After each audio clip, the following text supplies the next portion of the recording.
Welcome to Sundance 2025, everyone. I'm Christian Blauvelt, the digital director of IndieWire. So excited to be talking to the cast and director of Jimpa. We've got Olivia Colman, Aud Mason-Hyde, and director Sophie Hyde.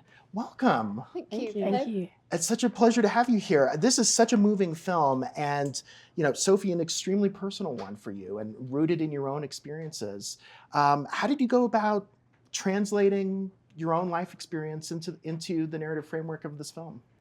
I mean, I think when you make films, you're always doing that. Like, there's always part of you that's digging inside and going, how am I going to reveal this thing that it feels true to me, to an audience in some way?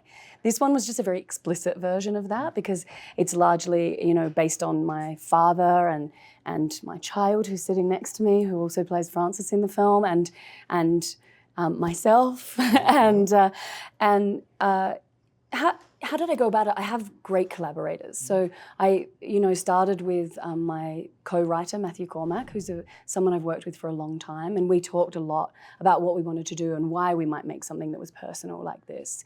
And also what we were excited to do in terms of the narrative and playing with fiction and the kind of boundaries between reality and fiction. So we kind of, there was a long process of just working that out. And then speaking to my family about it, about whether it was okay. And then I guess bringing Aud in and their experience becoming part of it. And so Aud was around us as we were writing and of course then making the film. Sorry, my voice is a bit gone, but it's like amazing to make something about yourself and not about yourself as well. And it was a bit like therapy on set every day to not judge my character, even though it was somewhat my younger self, but it's been an awesome experience. I love that you didn't want to judge your character, even though it was your younger self in a way. I mean, I think that so Jimpa is, the story of how Aud, your character, and your family, your parents go to visit your grandfather, Jimpa, played by John Lithgow, in Amsterdam. And I think, the thing that comes across is this is one of the most compelling films I've seen yet about the generational divides within the LGBT community and how, things are approached very differently. And, Aud, was this something that, was very true to life in terms of your own experience? Yes and no. I think there are conversations that we have within our communities that resemble the ones in the film. But at the same time, when we came to work with all these beautiful actors, especially Frank and Hans and Earl, who play the aunties, there was no tension, and even when those conversations do arise, it's very rarely with anger or true conflict. It's really, most often in real life, I find that it's people genuinely trying to understand each other. So it's easier than in the film, but beautiful. And I think that part is really real. Those conversations are really happening. And it was a pleasure to put them on screen.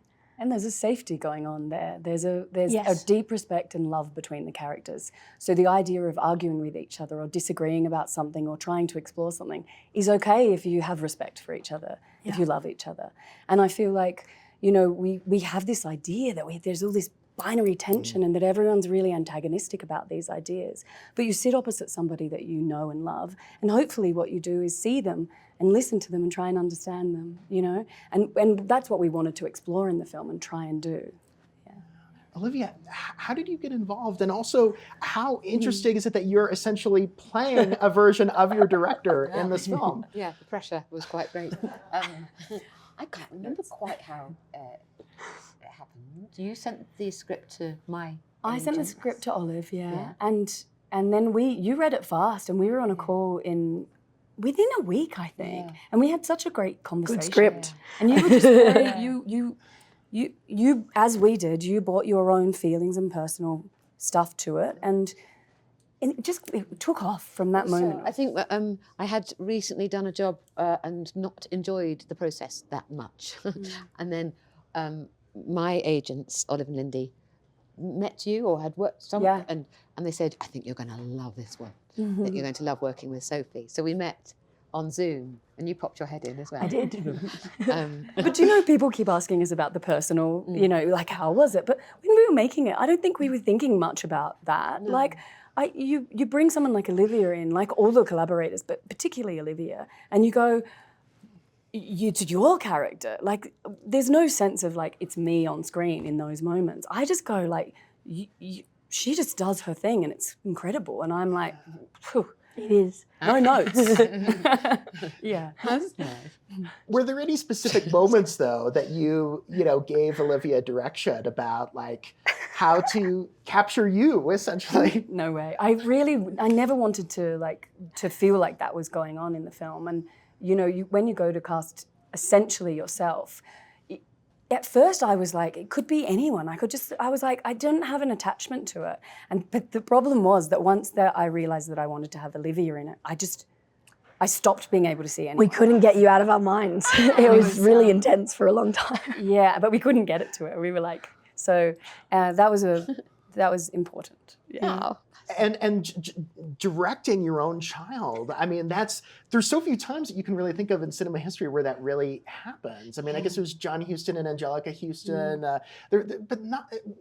What was that like for this? And it just felt so natural and normal because Aud's grown up around filmmaking and has been a public speaker and has done various forms of acting over their life, and is also just deeply a very interesting explorer. So kind of is always in conversation about, identity and who we are and what we're making, and is in and out of writers' rooms with us. So, and then became part of the writing of this as well. So we really talked to Aud a lot about the character and what we were doing.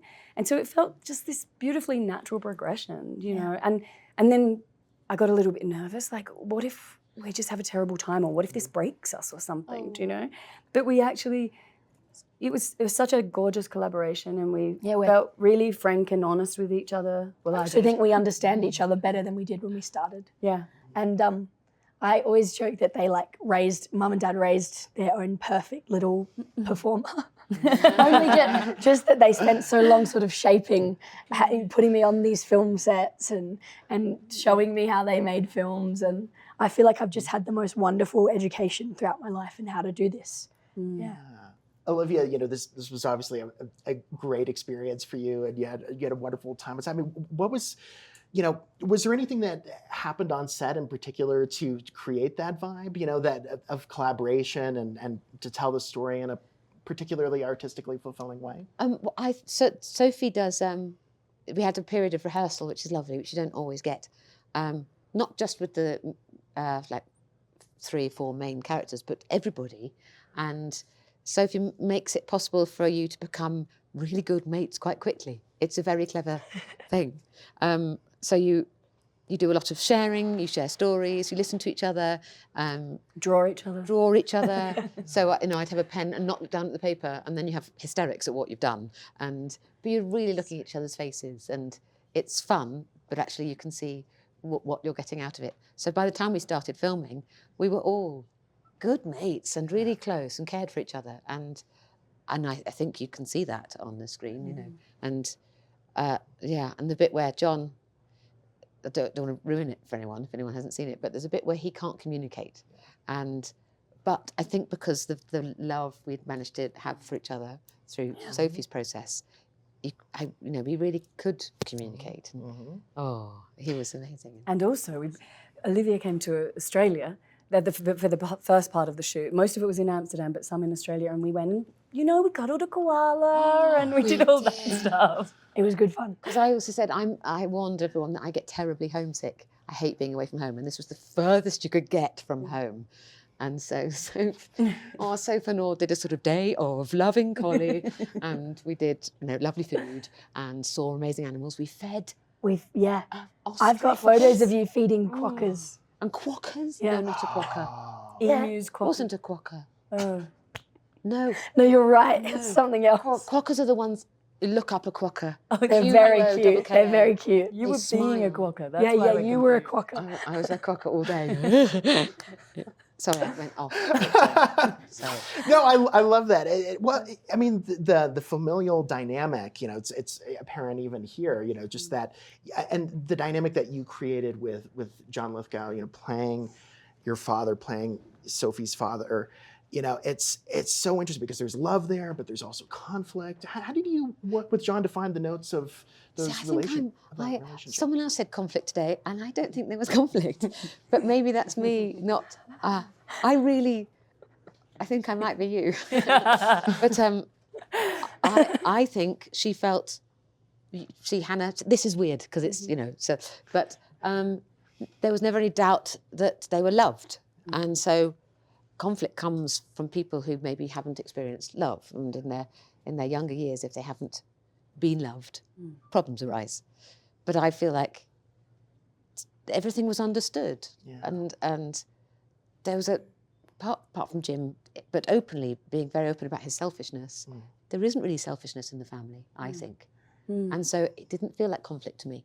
So if you go, I like the colour grey, you like green, whatever, but I can accept that that's your vision of it. I don't think that's conflict. I think that's absolutely fair. And it's interesting too, because I'm thinking of the scene at the beginning of the movie when, you're pitching the film about your relationship with your father and how, you're actually pitching it as there's no conflict in the story. And then the producers are like, huge laugh in the screening. Drama without conflict. Yeah, it's like, can you have a movie without conflict? You need conflict for drama. I mean, is this like something that also you have, like a note that you've been given? Like, how can we make this? Well, my co-writer, Matt, it's very much from his point of view, that part of it. In fact, Hannah, the character, is very like me, but is also very like him. He just hides it a bit better. But the idea of drama without conflict, I think we're pushing back against the idea that all drama is inherently conflict, or that conflict is the only thing that's interesting in drama. Because obviously there's so many different parts of watching a film that's pleasurable and all sorts of things, It doesn't have to be conflict. But the more important thing, I think, the family has got conflict in it, because you have Emily, the sister, come in and she's got a lot of energy, and a lot of feelings. And I think the part about Hannah and her filmmaking is the idea of kindness rather than conflict. And I love watching that. Yes, and so for me, Matt and I talked loads about when we get to a point where we expect a character to behave a certain way, let's try and get them to choose kindness, like Hannah talks about, instead of instantly going to conflict. And so that was more what we were exploring as filmmakers. Yeah. I think that's a very non-binary thing, like in general, not just about gender, but like the idea that you can have all of these different things that we might call contradictory or call conflicting, but that they can all be in one person or among people. And there isn't conflict about it because there's space, there's enough for us to all coexist. That's a really important message, and I think that comes across in the film really well. Thank you so much for joining us today. Thank you. Thank you for Such a having us. pleasure.